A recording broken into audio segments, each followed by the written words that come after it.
welcome. Well, actually, I'm the visitor. You're all local people, so it's nice to be here, let me say that. I appreciate you coming out to visit with us. I'm Paul Reiber, Chief Justice. This is the 11th county that we have visited in this way with these community meetings. Gary Franklin is here with me. Gary's president of the Vermont Bar Association. Judge Klein is the presiding judge here in Orleans County, and Jill Jordan is the president of the Orleans County Bar. This is the way that we've run these over the last, I don't know, it's not a year yet, but we started last fall in Addison County. Gary and I met last summer and found that we had the same interest in trying to bring the courts and the profession to the people, to the communities at large. So we decided to do one of these in every single county.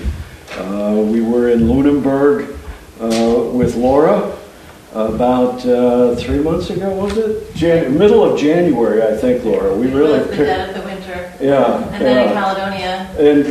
And we did Caledonia. You were there. So it's been a real pleasure to do it. One of the things that was important to us was to do these in public spaces, not in the courthouse. And it's been so interesting and so wonderful to get to know these kinds of spaces as this one here. You all have a beautiful, beautiful library. I'm so impressed. How old is it? Does anybody know? The library? It was built in 1898. I learned. Oh, Terry has it. 1898. I mean, it's a gorgeous resource, wonderful resource for the community. So we come here without any special agenda. I will mention tomorrow is Law Day, May 1. Ike Eisenhower started that in the 50s, I think. He and Congress anointed it then, I think, as well. So it's sort of a special occasion in that way, but we really are here without any sort of agenda at all. We're here to listen to you, to invite your comments and your questions about the court, about the way the courts operate, about the profession, the legal profession, what lawyers do, what lawyers bring to the community at large, the resources that they provide. So we'll open it up for some questions and comments in a second. I want to give my friends here a chance to say hello. Gary? Thanks, Chief. As he said, Gary Franklin, the current president of the Vermont Bar Association. It's been a real pleasure for me to travel the state with the chief and meet with folks like you and venues like this. It's really quite an education for us, and that's the point of these meetings, is for us to be educated on what people think about how services are being provided, how the courts are working, what questions and concerns you might have, and how we might be able to help you. And that's why we call it a listening tour. What the Vermont Bar Association does, for those of you who don't know, is we provide services to our members, certainly, and we lobby on behalf of the profession to ensure that the profession is recognized and has the resources it needs. We were just down in D.C. Meeting with our federal congressional legislatures to ensure that they support things like the public loan forgiveness program, which allows people to work in public interest and hopefully have their student loans met through a forgiveness program.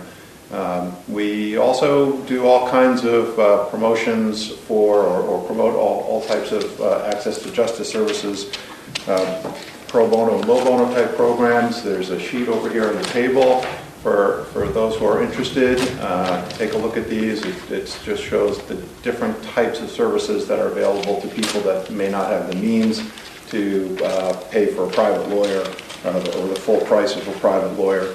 And these are programs that are offered throughout the state that are really important, and we do a lot of work to promote those. In the in the courts, we also put these green cards for people who don't know where to turn for legal services. When you walk into the courthouse, you can get one of these cards. It'll put you in touch with the Vermont Bar Association, and hopefully the Vermont Bar Association can then put you in touch with a lawyer that may be able to help you or answer some of your questions. And really, for the purposes of this kind of meeting, we're just happy to be able to provide a foundation for these types of important discussions, such as what we can do to help you. So again, we're here on a listening tour, and hopefully we can get a conversation rolling. Usually what happens in these meetings is once something gets going, it kind of breaks the ice and more people start talking. So hopefully one of you will be bold and break the ice here shortly. Thank you, Gary. I should also note, it's great for me to be standing here with Judge Klein because he was my first boss 20 years ago. Wow. So how about that? So he stole my thunder. I mean, this is like Vermont. So I'm Scott Klein. I'm the presiding judge here. Judge Howard Van Benthuizen is also here a couple days a week doing the juvenile docket. But I'm right across the street.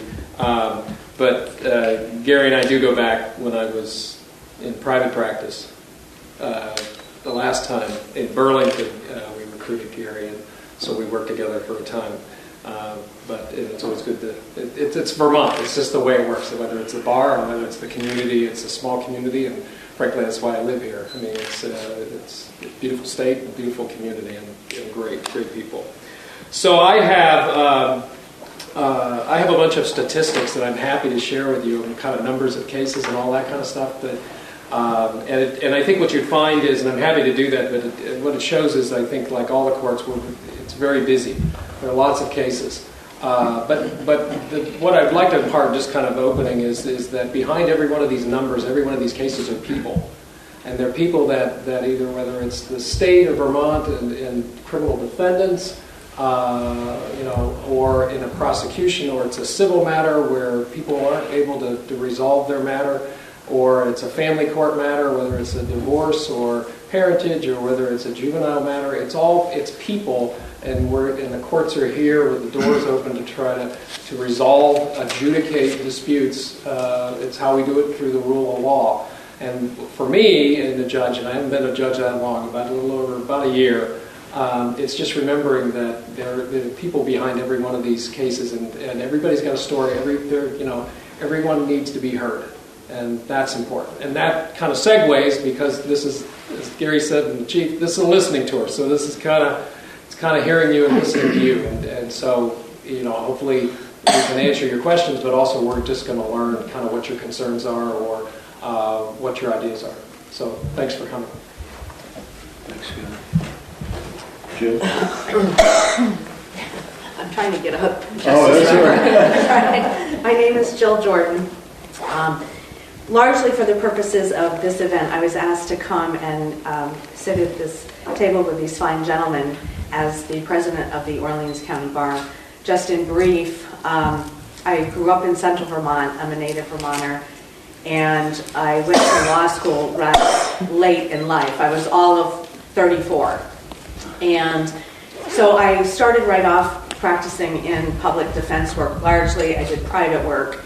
And then I was asked by Doug Wiley to come up here and cover the Orleans PD contract. And I moved to Orleans County. I love Orleans County. I love the community up here. I love the people. And I love my job. In doing that, he passed away, and I started a private law firm, and I was also asked then to be the president of the bar. And it just up here, and it seemed kind of like, what's one more thing really to do when you're doing public defense work and you're doing a lot of cases.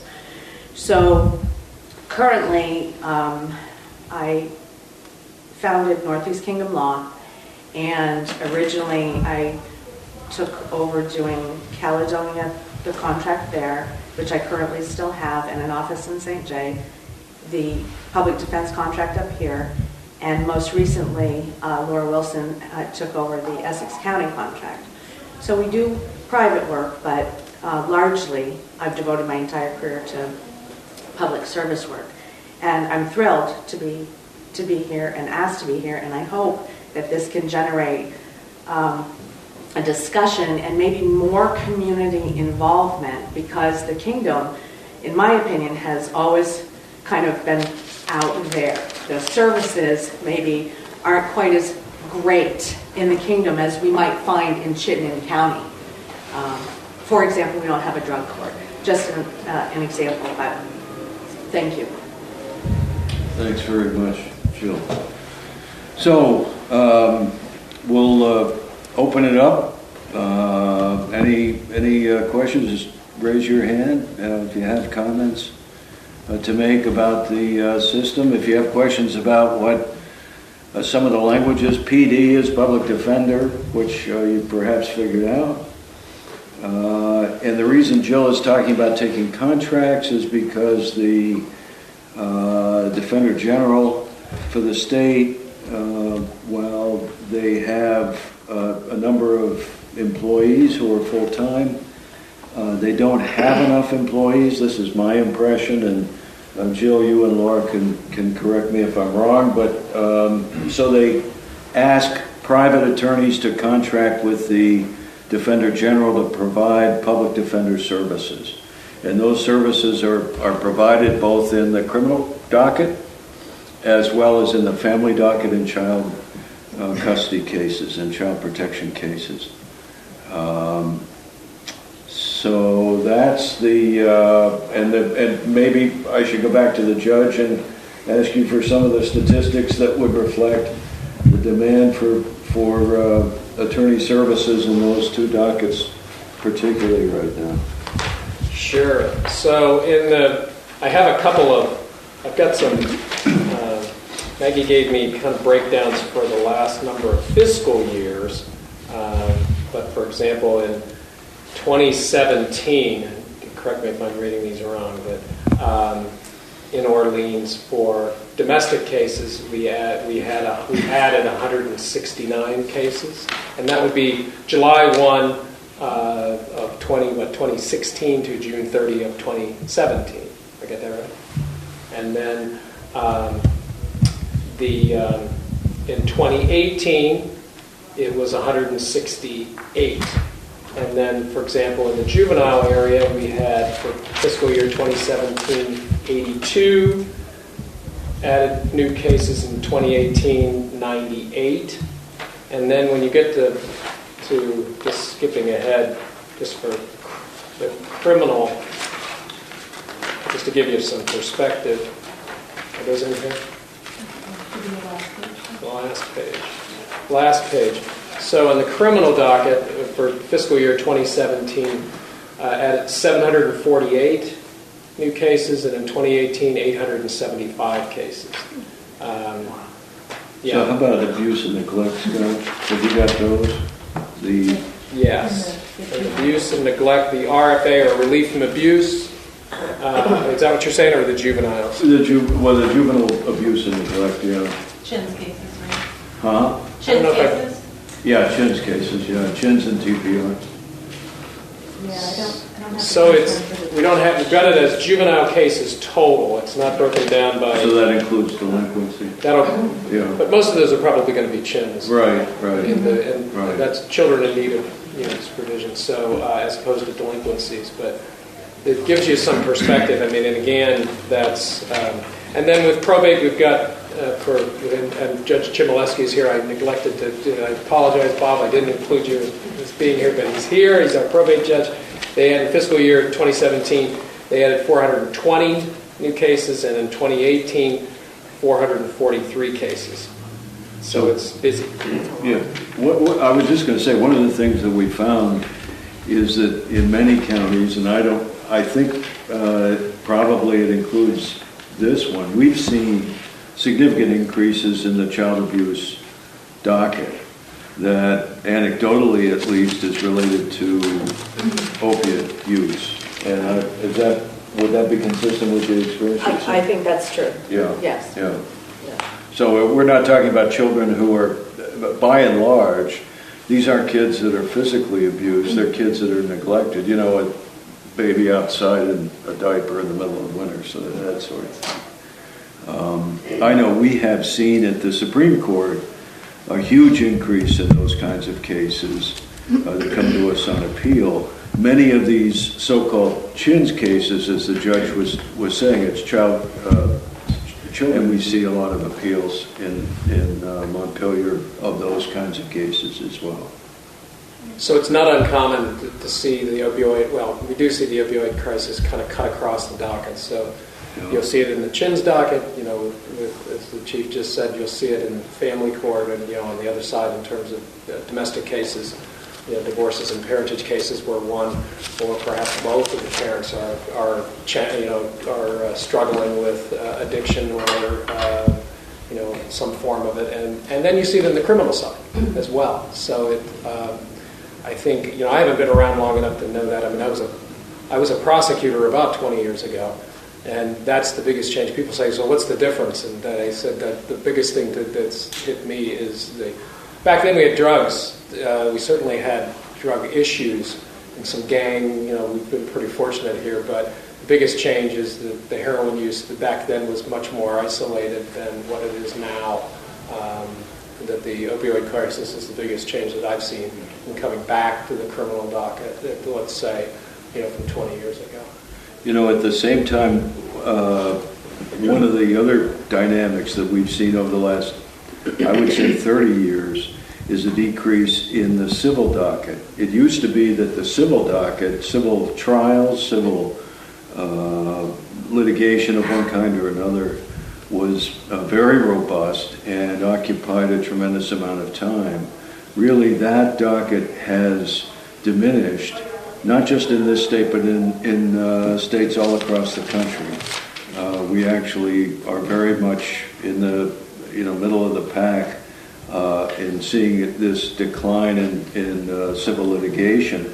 A lot of that, I think, is attributable to the fact that there's a tremendous amount of alternative dispute resolution that goes on in those kinds of cases. And in fact, that's a model that we've been trying to employ and adapt to family court, where particularly in some of these custody disputes. So that's another change that's occurred over the last 20 or 30 years, I would say. Yes? My name is Graham Ray, and I used to be involved in COSA a little bit, but I'm now on a reparation board. And I'm just interested if you guys share guidelines statewide on the people you recommend to the rep boards and how you handle that, how you decide who goes that route and who doesn't. I don't know if I can answer that question. Terry, you know? The prosecutor decides. It's the prosecutor? So, yes, do you mind if I remain seated?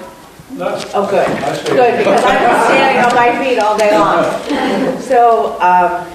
So I'm not a prosecutor, naturally. I'm more really a defense lawyer, but my understanding of that process is that when cases come in to be screened by the county prosecutor, what he or she does is looks at the cases, decides what's going to be charged, go ahead into criminal court, what will be sent to diversion.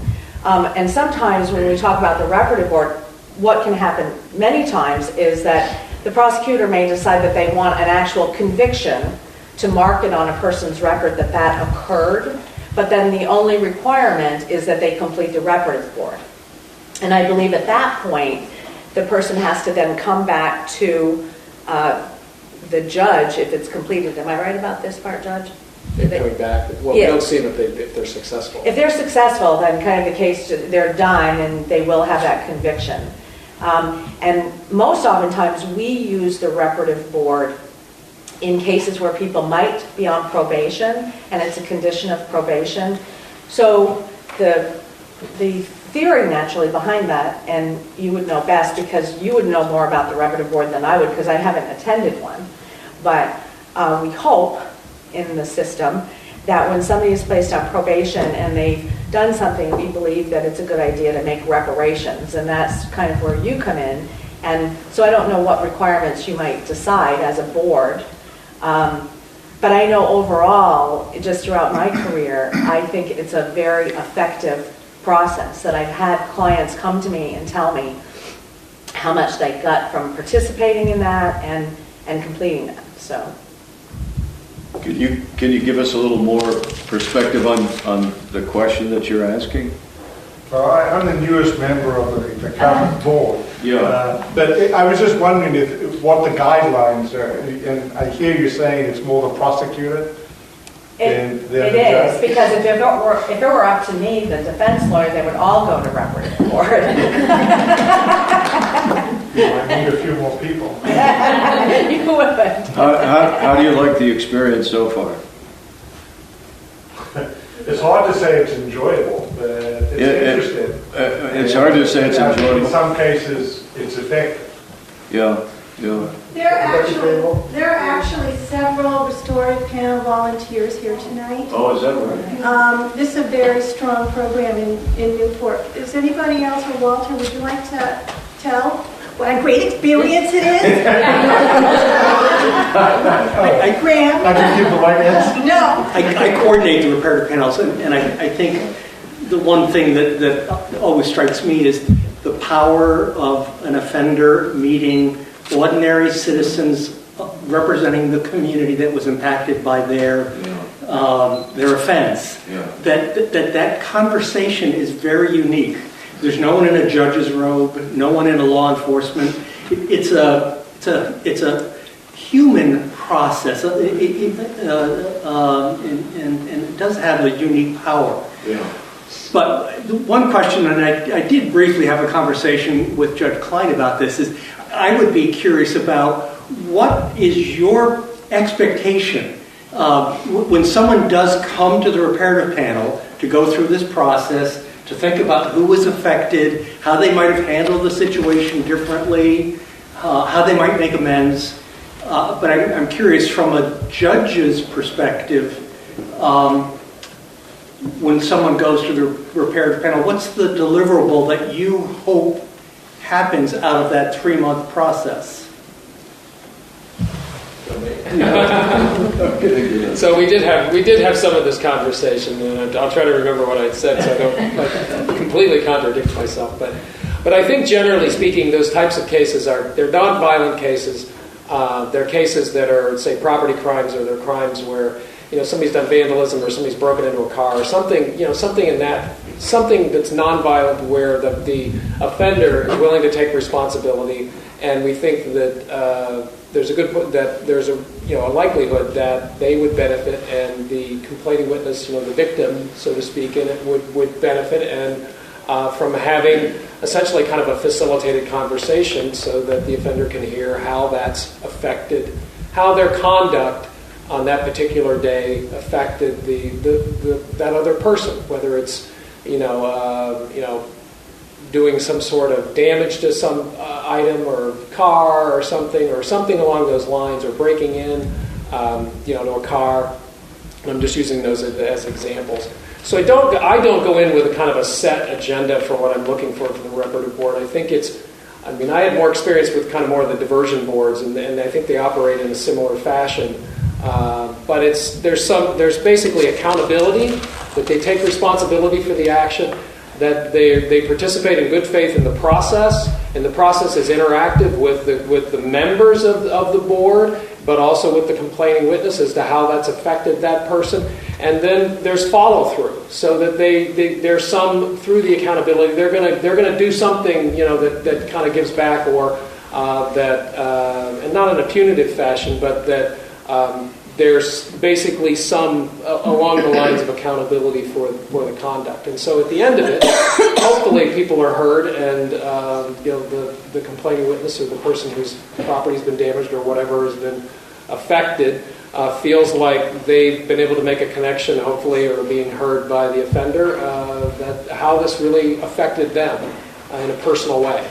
And that always is amazing, even with nonviolent property crimes, how people feel like, if you break into a camp and nobody's there, but you wreck the place, and you're there drinking, it's one of these kind of things where they end up vandalizing, how that affects the owners. I think that's important, and that's important for the offender to hear that, and hopefully it's a positive experience at the end of it, that they realize the next time they may be in that situation with their buddies or whatever, and things are starting to get out of control, they'll kind of stop and think about it a little bit, because a lot of those types of crimes are very spontaneous and they're impulsive than anything else. You know, it's a great system. It's a great adjunct to the justice system. It reminds me a little bit. I visited tribal courts out west a few years ago during the summer months, and you know, the tribal courts, my observation was, operate in a similar fashion in many cases, and it really brings the weight of the community into the problem, the case, the matter, whatever it is, that the individual defendant. Elevator. Oh, that's the elevator? Not the fire alarm. Anyway, it's a great system, and I appreciate what all of you do who are involved. I think it's a great public service. So thank you for that. Yes. I'd be curious what we can do as a community to get more judge time. As you know, and I apologize to you, and we spoke about this at a meeting last week. Yeah. But what I see happening is I spend time in courtrooms throughout the state and throughout New Hampshire and sometimes into Maine. And when I go to Chittenden County, I can virtually get lost in the courthouse. It seems like there's there's probably 6 or 7 courtrooms. They have judges that are assigned. There's a family court judge who seems to be there full time. There's a civil judge who seems to be there full time. I'm assuming that there's a juvenile judge that's there full time, and somebody's handling criminal. So I go down there, I get jealous because I see 3 to 4 or 5 judges that appear to be working full time in that system.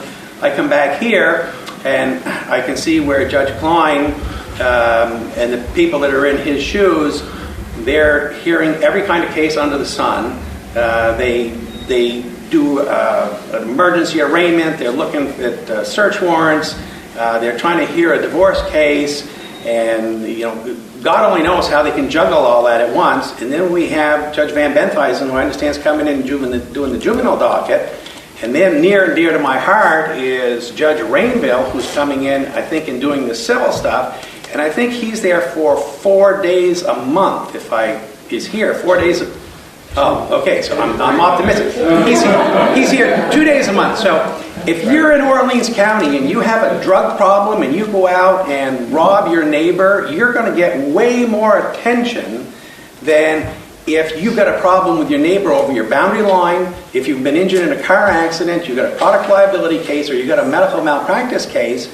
The cases that I do, what's going to happen is you're going to be ignored for years and years and years. You're going to be run through all of the alternative dispute resolution system, which is great if it solves it, but when it doesn't solve it, what happens is everything just sits there. And it sits there until one day, some judge or some clerk looks at the docket and says, holy moly, this case is 3 years old, this case is 4 years old, this case is 2 years old. And so all of a sudden, if you're in civil court, you get 5 conferences on the same day, and it looks like they're all going to set jury trials on the same day. They want you to follow the criminal docket, and in most civil cases, you have an expert witness, and so they say, well, we don't know if we're going to get to you, because we got 35 or 40 criminal cases in front of you, but if we do get to you, you're expected to start the following week. And then you go, and if you're a citizen of Orleans County, and you've got that complaint, and your lawyer sits down and talks with you and says, hey, we got to be ready to go, and oh yeah, by the way, your doctor expert, we got to pay him $5,000 30 days before the hearing, and it's non-refundable, and if they don't call him, he doesn't come, we got to pay him $5,000 the following month to get him to come. And so if you live here and you have a civil case, you are denied justice. My question to you gentlemen is, how do we do that? How do we get more judge time, and how do we get an orderly flow of the civil cases through the system so that they don't all just sit there until all of a sudden there's a log jam and then everything comes all at once? So I'd like to see more judge time. I just finished a case in federal court in New Hampshire, which was settled at mediation, but we had a trial date for the last 2 weeks in July, and we got the trial date 5 months ago. So we knew exactly when we were going to try it. So what can you do to help us out? Yeah. Well, there's no easy answer to this problem. We talked about that. Same thing you told me last I know. I got no better answer, Greg, today than I did last week when we talked about it. That we are down 2 judges right now. We have 2 vacancies. The governor had a list of names in front of him to appoint. I'm not exactly clear on what his position is that he's doing with the list of names. I think he's asked for more names from the nominating board. The nominating board is largely composed of members of the legislature, and I can tell you from experience, it's nearly impossible to get the board together while they are still in session because they've got so many other things going on. So that is an example. I hate making excuses, but it's an example of the problem that we face. We are always trying to balance our resources against demand, and we see it in county after county across the state. And when you talk about Chittenden County, the population base is what drives the number of judges that are there, but that's not to say that people there are getting any more expedited justice than folks here are getting. I know it may not seem that way, but we did a weighted caseload study about 3 or 4 years ago. I think it was just renewed, and I don't think the results are out yet. We try with this sort of analysis to make sure that we are moving the limited resources that we have to the places where the need is greatest. But we face statutory deadlines in, for example, these child protection cases. There are a whole set of statutory deadlines that have to be met by the court in order to move the cases through, in order to protect the best interests of the children that are involved.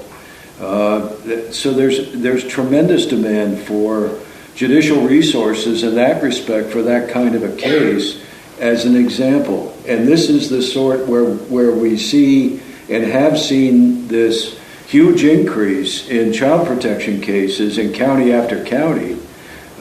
We are literally, as again I think I mentioned last week when we talked, we're borrowing judges off of the civil docket to put them into where this need is more imminent. So I don't. That's why I say I don't have a good answer. There's no easy answer to it. I frequently have legislators who ask me at the beginning of the session, tell me one thing I can do that will help you. And there is no simple solution to, for instance, fixing the child protection docket problem in this state right now, because you can add judge time. Let me give you an example. We added a courtroom in Franklin County a couple years ago in order to try to keep up with the demand in these cases, in these child abuse cases. And as soon as we added the courtroom, the sheriff's department said, wait a minute, well, we only contracted with you this year to provide security services in 3 courtrooms. Now you've got 4. So we had to renegotiate the contract. The state's attorney said, wait a minute, if you're going to put more cases through this county, more child protection cases, I don't have enough lawyers to meet do all those cases. The public defender's office said the same thing. The DCF people, all social workers are involved in all those cases, said the same thing. So the solution was not an easy solution to solve that problem in the sense that we could all of a sudden marshal our resources to address that particular need, resolve the need at least temporarily, and begin to reallocate resources to the civil docket, for instance. It just is not this is not a system, the justice system is not a system that, it can turn on a dime. It's not a system, it is a system that involves constituent interests from many, many different quarters. And in order to make changes, all of those different interests have to be addressed. So I'd like to have a simple answer for you to that. I hope, like you, I am very concerned about what's happened with the civil docket over the years. I think it's a real concern. So we're doing everything we can. That's what my answer is. We're doing everything we can. I'd like to make a comment on that too. I practice in the civil arena, so I appreciate what you're saying, and I think there is definitely some truth to the fact that in counties like Chittenden County, where you've got a dedicated civil judge, you do get that judge's attention more readily, despite the fact that it's a bigger docket, because they're not constantly being asked to address cases with priority, which would be cases that make sense to have priority. Criminal cases, juvenile cases, those cases really have to come first for good reason. It makes it very difficult in a county like this when you're trying to get Judge Klein's attention and you've got a big motion, you want him to read your papers and write a thoughtful decision or spend some time thinking about your case when he's got to spend all day, I'm assuming, on the bench dealing with these other priority cases. So it is very difficult in counties like this for civil cases to get attention, more difficult than in some place like Chittenden County or in federal court where they have substantially more resources and a lower amount of cases. You can get things done a little more quickly. What I can tell you is that while there's no solution, it's not something that we haven't thought about a little bit at the bar, and something that the chief and I haven't talked about. We have talked about it because you do recognize that it's a problem, and part of the problem may just be sort of a point in time, because these Chins cases, the cases that are the result of the opioid crisis have just literally exploded. It just wasn't. This pressure on the system didn't exist a few years ago, and maybe it's a bubble, and maybe it will pass. Over some amount of time, hopefully not geologic time, but it's something that we will actually be able to measure while we're all still practicing, and that may be partially what will solve it. But we've thought about some other things. For example, and I'm curious as to whether you know about it or have ever thought about it, but the expedited case rule. It's something that we passed, about 2 or 3 years ago at this point. It's Rule 80.11, I think. And it's for cases that are, I think it's under $50,000. And for those kinds of cases, there is an expedited process to get a case from, beginning to end, and much more in track with what the federal court requires, which is about an 8-month discovery period, and to reduce the amount of discovery, because I think in civil cases often it's discovery that can really extend things. There are some changes in the rules of discovery to try to make discovery more proportional, to maybe straighten the balance out a little bit, to keep cases moving forward. But are you first of all, are you aware of the rule? And second of all, have you ever tried using it?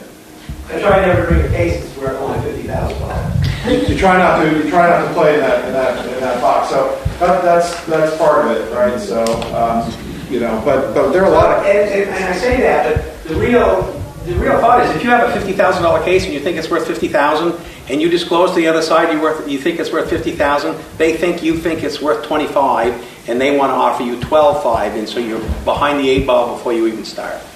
Right. Unless the case actually is really worth $50,000, you don't want to put the kind of resources into that sort of a case that you would into a case that's worth $500,000, for example. So we haven't really seen it used much, and that's why I asked you about it, because there are an awful lot of cases in the civil docket that are of lower value, and there are a lot of self-represented litigants, people without lawyers, and I don't think they'll really necessarily understand the nuance of which rules are available to them or not, but I'm just curious as to why it hasn't been used more, and certainly I understand that response that you gave, which is you'd like to see cases with higher value that you're working on. But we're thinking about ways that it's a discussion. It is a discussion point. I don't want to just throw out random thoughts about what we've thought about it, but I can only tell you that we are thinking about it. Thanks for the question. Appreciate it. Judge? I'm sorry. There's a bill in the legislature right now to increase the jurisdictional amount in the small claims court to $25,000, and according to a recent post from Judge Grierson on our website, there's talk of pushing it up to $45,000. Now, if that occurred, and the small claims court jurisdiction was in the range of $50,000, would that take some of the pressure off the civil docket? Well, I'm not exactly sure how to parse that. I think it might. I think 25% of our civil docket is in small claims cases right now. And most of the people who come into small claims court come in without lawyers. The problem is, from my point of view, is that the lawyers who are there are lawyers that are representing institutional clients, collection agencies, banks, in some of these credit card cases, that sort of thing. So there's an imbalance that I'm concerned about, where people, on one side of the aisle don't have representation, and the large institutional folks who come into court to legitimately enforce their rights do have representation. If an increase in the jurisdictional limit in small claims court was to invite more of that in other words, more people in without attorneys, that's a concern. One of the pressures on the system is in the fact that we have so many people these days who come to court without lawyers. When I started practicing in the 70s, it was unheard of for folks to come into court without an attorney. Today, if you include small claims cases, I think the number of cases in the civil docket again that involve at least one party that does not have an attorney is something like 75, 80%, something like that. Very, very high. So this is it's not only a concern for an imbalance in the, between the people who are before a judge, but it also creates some real difficulties for the judge herself or himself in trying to address the needs of the parties while they're litigating the case. If one side has an attorney and the other side does not, that's a very delicate situation for a judge to have to address. It's the same thing for staff, by the way. Frontline staff, folks who are at the counters, when people come in without attorneys, we are very clear, as you know, with staff that they cannot give legal advice. They have to be very careful not to give legal advice, and people who come in without an attorney frequently need legal advice and really are trying to get it from staff, understandably so. But we advise staff that just ethically they can't do that.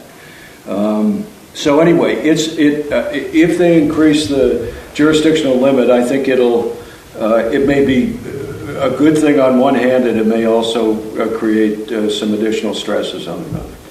Well, on another note, we see in the probate division a significant number of self-represented parties. That's what and in Orleans County, it's much greater than it is in the more populous counties, or it is in Chittenden County. How would you compare it, Judge, to 20 years ago? I mean, it's significantly more. I've only been at this for a year, and I was quite surprised at the number of self-represented parties. Yeah.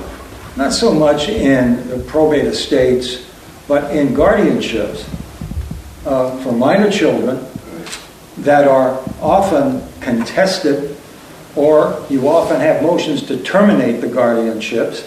The guardians come in and object to the termination of the guardianship. We might have two opioid-addicted parents. The guardians don't have counsel, and sometimes one of those parents engages counsel and comes in my view, it's really not a fair fight.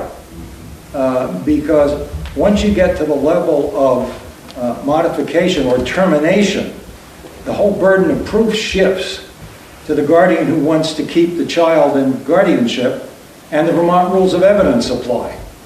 And here we have a self-represented litigant. I don't know how they could be expected to do what needs to be done. Do you have a sense of why there are more people that are representing themselves in court than there used to be?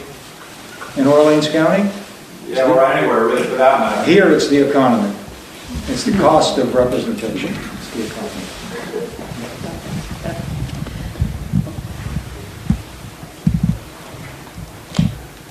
Okay, thanks for those comments.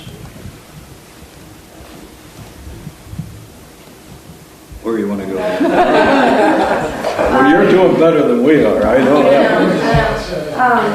I was wondering if you could give us some information about the conduct board or disciplinary board when you file a complaint for workplace misconduct. For what? Police misconduct? Workplace, in the Oh, workplace. workplace misconduct. Yeah. And how does that work? And it's really not supposed to take 7 years. Yeah. So is there a remedy or a place where you can file your complaint that it won't be overlooked and just put in a different pile, and because they don't want to bring it up? It took 7 years for my misconduct complaint to go to the Supreme Court, which I thank them all for. But I was wondering, how are we going to fix that? Because it is something that definitely needs to be addressed. Are you saying you're looking for a lawyer now? No, not anymore, because the statutes of limitations have passed, and that's why I'm bringing it up, is because it took so long that I couldn't do anything about it. Yeah. And there was not a single attorney in the state of Vermont, and there are probably a lot of people in this room that know or are aware that I was searching nonstop for some help in this matter that greatly affected my life. So the problem was you had a claim you wanted to make, and Yes. you couldn't find a lawyer who would take it. Is that what you're saying? Correct. So I went to what was called the disciplinary board. I don't get that. I want to know what. This is a workplace complaint, not a complaint against a lawyer or against Yes, a judge? against my boss was a lawyer. Oh, it's against a lawyer. Well, we have a professional conduct board. Yes, I know, and I And- didn't see them until 6 years after my complaint was filed. So that's been resolved. Just barely by the Supreme Court in February. I Oh. filed my first complaint in 2013. I see. It went through about 7 different people before I finally just saw in the paper. I didn't even have an idea or a clue. Nobody informed me of anything. So it's quite a shock to see it comes back up in the paper every 2 years, and yet nobody will return a phone call or an email, or if they do, it's, "I'm sorry, Miss Bennett, but we don't have the means to help you." And even if I had all the money to pay, still nobody was going to represent me. I want to know what we're going to do to fix that, because I can't, the Bar Association has a list of lawyers who are available to be contacted for a variety of different things. Did you ever go to Yeah. the Bar Association? I did. You did? I did several different years. And without any success? That's correct. Yeah. However, I'm very grateful and thankful for the panel that finally stepped up and the prosecutor who finally came out of retirement. They did a great job, and it was very, I got closure from the disciplinary board, and the way that they carried it out was exactly what I needed 5-6 years before it happened. So I just want to make you all aware that for 5 years I was struggling in every single way, mentally, emotionally, financially, and it's pretty difficult to, first of all, be here saying all of this after so long. And It took too long, I understand. it did. I just want to know, is that something that you guys can all kind of pay more attention to? Because I stood up and filed my complaint so that it didn't happen to the next young woman. And took 7 years. I was 29 and now I'm 36. And I've just been freed for 2 months. I've been able to come out in public and feel like I've been given my justice, because it was pretty hopeless. And I lost a lot of faith in the judicial system.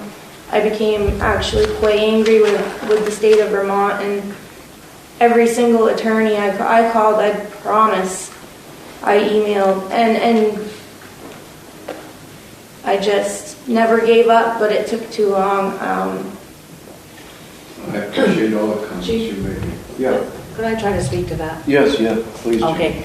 I don't have a solution for what you just shared. I thank you for sharing and having the courage to do that. The only thing I can relate to and share with you is that in every arena that I go into as an attorney, that is probably the biggest complaint that I hear, that people come to the court system. First of all, they want justice, and they're very, very, very disillusioned when what they end up with isn't what their idea of justice is. And oftentimes it's not. So you have an example of, somebody who's getting a divorce. The judge's standards are an equitable settlement, but what is fair for one divorcing party isn't fair for another. And sometimes divorces, and you have young children in these cases. I'm just picking one out of the hat, okay? So you have situations where a divorce can last 2 or 3 years. You have a criminal situation where you have folks that are incarcerated. And even though the pressure is the greatest there, they're incarcerated for a very long time.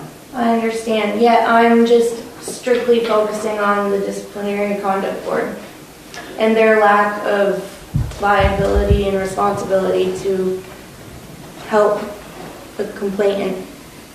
That is my main focus. Okay. Thank you very much. I appreciate your comments. All right. Yes, sir. I think this is going to change the topic, but perhaps not present you with less of a conundrum.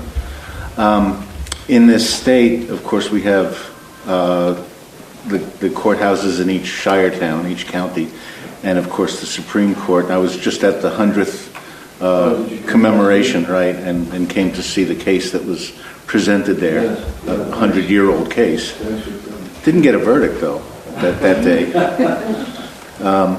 Nevertheless, my question is in a way architectural and safety. We have 2 beautiful buildings across the street that are courthouses. They weren't designed as courthouses; they were customs buildings. Right, but the county courthouse, right, and it is not designed for security. There are too many entrances. Although the judges' chambers have a private entrance to the courtroom. Pardon my language, but if he's got to go potty, he's out in public, as much as the rest of us, that is. It's just not safe. I know the sheriff's department does what, they man as much as they can, but having been there, and Guildhall and other buildings around the state, the 100-year-old Supreme Court building seems to have been modified and refurbished, but these old buildings around the state, I think, could use a security check. Yeah. And I have a feeling you're going to say, well, tell the legislature to give us more money, but if that's what it takes, we have to try to avoid a tragedy before it happens. Yeah. I've been up here several times to look at exactly the situation that you're talking about. And we're very lucky and very grateful to have the security presence that we do with the Sheriff's Department in these courthouses. But that courthouse, the old Customs building, is a real problem. And I've talked to, we don't own any of the buildings. The county does own the courthouse on the right as you're facing them. The state owns the building on the left. The judiciary does not own any buildings. We're not a landlord in any sense. We're a tenant. And so the assistant judges are trying to administer the budget the best they can. They've been terrific. Terrific. They just can't reconstruct the inside. The funds they have. One of the things that we all have to come to grips with is we are in a system that was created in the 18th century. This is not a system that folks 20 or 30 years ago, 50, even 100 years ago, sat back and said, well, now how are we going to create a court system for the state of Vermont? The system we have is a system that the genesis of it was in the 1700s. And every county, every shire town had its own population, local population, that pooled its resources, hired a judge, built a courthouse, and this is the system that we're still trying to manage under 21st century conditions. 21st century conditions where we have a huge increase in case flow, and we're trying to manage that in a way so that the administration of it is equitable across the board. It's a very complex problem. I absolutely agree with you. I've talked to the Commissioner of Buildings and Grounds several times. I've talked to the Governor about, and as a matter of fact, a few years ago, they asked me, what is my number one priority for buildings, for courthouse buildings in the state? I said it's the security in Orleans County. So I agree with you. Judge Klein may want to comment on this because he's the one that's sitting here. I don't have it. It's another, I come here to listen. You're going to get, you all have the impression now, he didn't come here with any answers. I wish I did, but I appreciate your comments. I agree with you. Scott, you got anything you want to say about this? Just very little bit. That particularly with the district court, the criminal court, it has a structural design that you wouldn't probably come up with. You wouldn't design it that way if you were if you were starting from scratch and making it into a courthouse. And the modern courthouses have a different structure where you have a public side and you have a private side, and there are two separate separate entrances, separate elevators. We don't have. I hate to say it, we got the elevator still out, right? The elevator's out, and so the sheriff's bringing prisoners up the stairs, and then we've got ADA considerations, so we get litigants who can't go up the stairs. So what are we going to do? And you'd think by the 21st century we'd have this figured out, but we're working with a building that the chief is right. This was designed for completely different use years ago, and short of gutting the place and starting over, we're really trying to kind of work with what's there physically to try to make it the safest environment. Having said that, and I don't want to be Pollyannish here, but we're lucky that we don't have, we have incidents that happen. Don't say that. I won't jinx it, but Don't jinx it. we live in a community where, most of the time people are pretty civil when they come to court. I mean, we have our moments, but we're not a major. Or they're in cuffs. Well, But I had some background in security, or I wouldn't think about this. But as I sit there, and I tend to look around, and I see problems.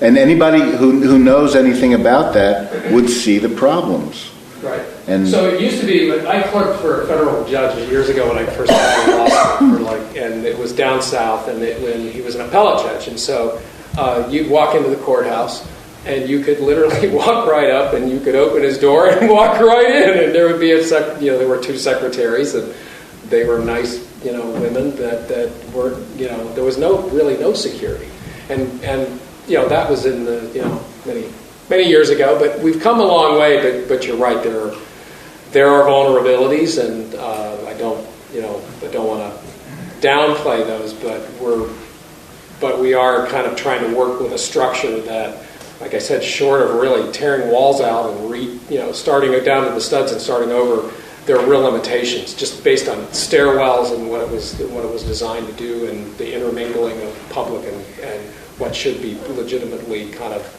on the other side of the wall. You're right. thank you. I appreciate the comment. How are we doing, Terry? I was going to say this now a little after 6 o'clock and the library closes at 6. So Okay. Well, again, I appreciate all of you coming out. Thank you for your comments and your questions, and I hope to come back again sometime and do this again. Thanks a lot. Thank you.